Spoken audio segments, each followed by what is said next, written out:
그렇게 됐을 때는 일봉 무너지죠, 주봉 무너지죠, 월봉 무너지죠, 분봉까지 무너져요. 이런 식으로 모든 차트가 다 무너지는 상황이 발생되는 자리가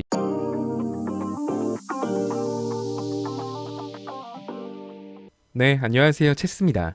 이번에 체크해드릴 종목은 LS라는 종목입니다. LS는 LS그룹의 지주회사죠. 지주회사라는 건 LS 아래 뭐 LS 전선도 있을 거고 다양한 회사들이 있을 거예요. 그 회사들이 얻는 수익에 대한 배당이라던가 뭐 브랜드 수수료 등등 이런 걸 받아서 매출을 올리는 몸통격인 회사라고 생각을 하시면 돼요. 그러다 보니까 굉장히 무겁고 좀 밑에 있는 자회사들보단 움직임이 더딥니다. 하지만 재무적인 안정성이 굉장히 높고 배당도 잘 주는, 쉽게 말해서 그렇게 크게 리스크가 있지 않은 우량주라고 생각을 하시면 돼요. 자, 이런 지주 회사들이 꽤나 여러 개가 있는데 뭐 LG 같은 경우도 지주사죠. 두산도 지주사고. 그런 종목들 움직임 보면 굉장히 움직임이 뭐 크진 않아요. 최근에 LG는 좀 크게 움직이긴 했지만 거의 거북이라고 생각하시면 돼요. 느릿느릿 그래도 꾸역꾸역 요런 느낌. 빠져도 다른 종목들 5% 10% 빠질 때 혼자 뭐 한 2, 3% 정도 빠진다. 요렇게 생각을 하시면 됩니다. 따라서 이런 종목은 빠른 흐름이 나오지는 않지만 안정성이 높기 때문에 내가 좀 안전한 종목을 선호해요 하시는 분들은 충분히 눈여겨볼 종목이라고 생각합니다. 자, 주로 LS가 어떨 때 시세가 많이 나오냐? 카카오톡 무료 체험방 참여 방법. 영상 하단에 리딩방 참여 링크를 눌러주세요. 참여 코드는 영상 상단 배너를 참조하여 오픈 채팅방에 입장해주세요. 입장 후 인사 부탁드립니다. 공지사항을 확인해주시고 갭 교육 영상 시청해주세요. 감사합니다. 지주회사긴 하지만 케이블 관련해서 뉴스가 나오거나 하면은 시세가 나오는 종목이에요. 최근에는 뭐 친환경 에너지로서 풍력도 있을 거고, 이번에 미국 그 인프라 투자 정책을 봐도 그 노후화된 케이블 전면적으로 교체하겠다 이런 말들도 나오잖아요. 거기에 대한 수혜주이기도 합니다. 또 해적 케이블도 하는데 여기에 대해서는 구글하고 페이스북이었나? 구글 페이스북 맞나요? 여기가 미국 동남아를 잇는 해적 케이블 만든다라고 해서 해적 케이블 관련주들, 뭐 KT 서브마린이라던가 뭐 동아지질 뭐 이런 종목들도 최근 시세를 보여줬죠. LS 전선 같은 경우는 되게 많이 올랐고요. 근데 LS는 약간 바보 하고 있어요. 뭐 대충 이 정도로만 설명을 드리면 될 것 같고, 자, 그럼 차트 한번 볼게요.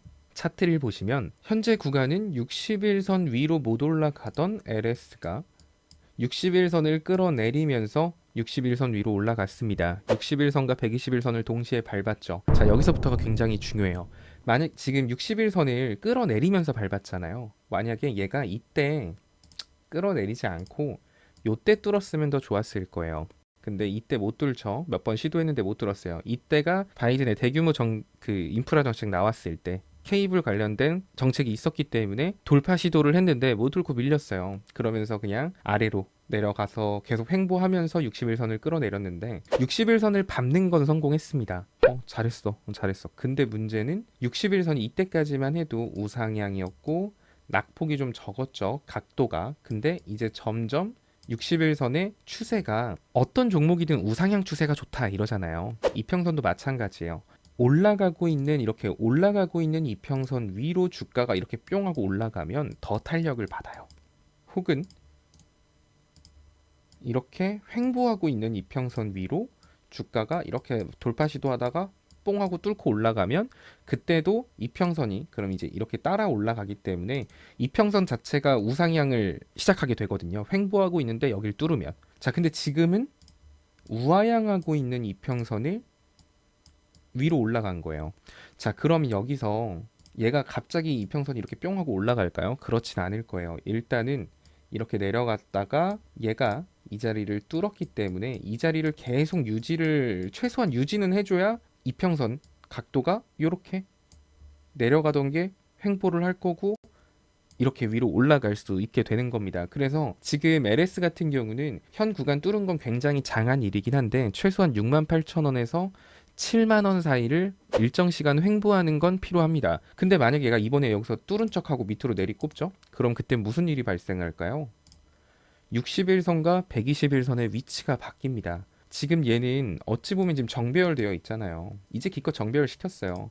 60일선 아래, 120일선 아래, 240일선 아래, 480일선 아래. 자, 장기 이평선들을 이렇게 정배열해 놨는데 이번에 이 기회를 살리지 못하고 만약에 65,000원 이 자리까지 이탈하고 내려간다? 그러면 61선과 121선의 위치가 바뀝니다. 그때부터는 이평선이 하나 둘씩 어긋나기 시작하는 거예요. 우하향하는데 심지어 역배열까지 한다? 그랬을 땐 투자 기간이 굉장히 길어질 수 있다라는 거. 그치만 안전한 종목은 맞아요. 이런 거 먼저 좀 인지를 해두시고 주봉 차트를 보시면, 자, 주봉 차트 481선 뚫고 이탈 안 하고 계속 움직이고 있네요. 그럼 이 종목은 481선이 마지노선이라고 생각을 하시면 돼요. 자, 그럼 적어도 481선은 절대 이탈하면 안 된다라는 거죠. 자, 그 자리는 한 63,500원 정도 선이 될 텐데, 아까 65,000원짜리 중요하다고 했잖아요. 그러면 63,000원까지, 63,500원까지 더 봐주죠. 조금 더 분할 매수하면 되니까. 자, 이 자리를 이탈하게 되면은 그때는 주봉 차트도 망가지기 시작할 거예요. 그리고 월봉 차트도 망가질 거고. 그러니까 우리는 LS를 접근한다라고 하면 이 회사가 안전하고 좋고 재료도 많은 건 알겠어요. 그런데 63,500원을 이탈을 하면 굉장히 긴 호흡이 필요할 수도 있어요. 그렇게 됐을 때는 일봉 무너지죠, 주봉 무너지죠, 월봉 무너지죠, 분봉까지 무너져요.